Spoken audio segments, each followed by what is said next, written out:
Watching Nintendo news by me.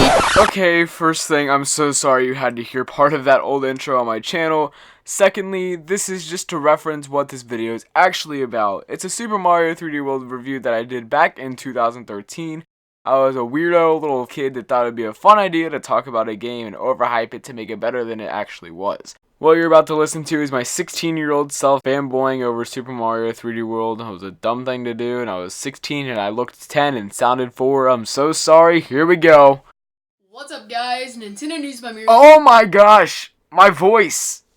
Ugh, my face. It looks like a potato. Oh my goodness, I can't. No. Okay, basically what this video said was that the game was amazing, it was everything perfect and everything above that. So with that said, that's all that I said about 3D World and nothing more than that. You're not listening to my old voice. If you want to see the video, it's in the description. You're welcome. Make fun of me. I would too. Okay, back to the regularly scheduled programming with my actual thoughts of Super Mario 3D World.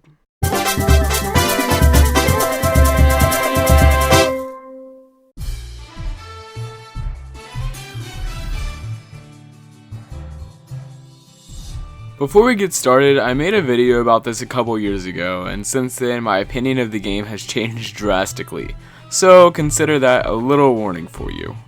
A couple years ago I absolutely loved the game, but then I realized now that I was just thirsty for a new 3D Mario. And is that what we got? Nah, that's a matter of opinion.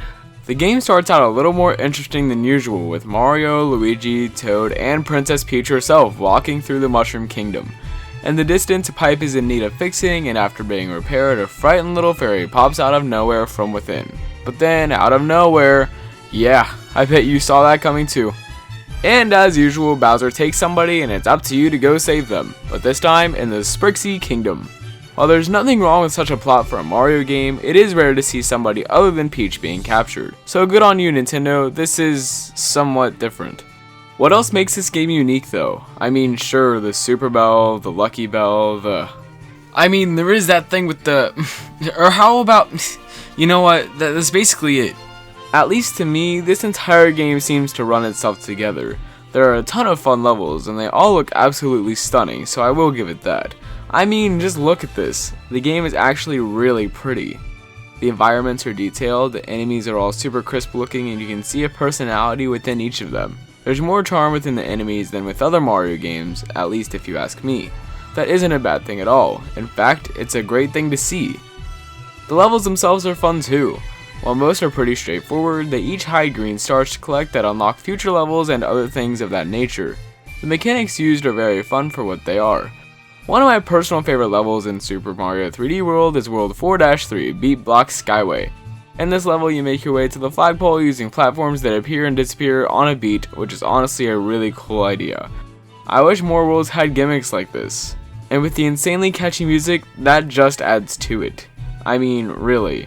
You would think I'm almost praising the game right now, but trust me, that is not my intention. Sure, it is a fun game, but where the problem lies is that Nintendo could have done a lot more to make it incredible. I know a lot of people that really do love the game, and I'm not gonna hate on them for it, but this is just my own personal opinion. Is it my favorite game ever? Not by any means, at all. Now don't go hate on me because I said that, but just hear me out for a second. I have a question for you that I really want you to think about. When you hear the term 3D platformer, what comes to your mind? The epic universe of the Super Mario Galaxy games? Or how about Platonic Games' upcoming title Yooka-Laylee? Or even Ratchet & Clank on PS4? Those are what pop in my mind. And not to forget games like Super Mario 64 that basically every one of these types of games have taken some sort of inspiration from. And then there's a game like Super Mario 3D World. In terms of the game itself, it is truly fun. What makes me despise it the way that I do though? The answer is really quite simple.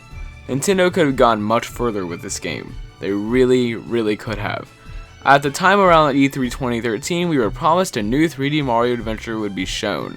And that made everybody stoked. Let's be real here. This is not what we were expecting. I'm not trashing it because of that aspect, because as I said, as a game itself, it is fun. But all I'm getting at here is that it is not a true 3D Mario game, at least in my eyes. Where was the sense of exploration, of wonder? There was no excitement at all hardly, playing through the entire game in anticipation of a really difficult boss coming up, or some kind of world that I really wanted to play, and that is not normal for me with a Mario game. I think we all know that. The reason this game isn't as good as I wanted it to be is that it doesn't feel like a new adventure. It literally feels like an add-on to Super Mario 3D Land.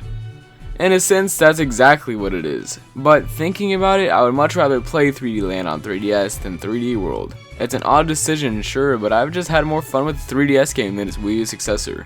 Super Mario 3D Land was about exploration to me, and it took me on an adventure that I'd never been on before. As I played through, it kind of took me in, and it really made me a part of the adventure. Whereas Super Mario 3D World, we saw all the trailer footage before the entire game was released. We saw basically every level that game had to offer besides the secret worlds. And that is what kind of killed the entire hype factor for me.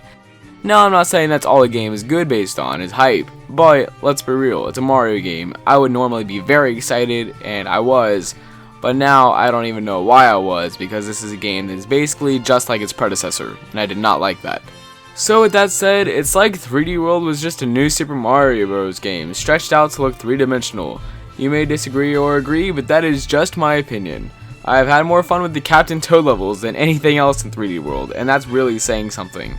And with that said, I am glad Captain Toad Treasure Tracker did release, but that's beside the point. Super Mario 3D World just seems a little more bland than other 3D Mario games. So with that said, I want to thank all of you so very much for watching, and I would love to hear your opinion as well on Super Mario 3D World, so feel free to tell me about your experience with the game down below in the comments. Do you think I'm right? Do you think I'm stupid? Let me know. Thank you again, and I will talk to you next time.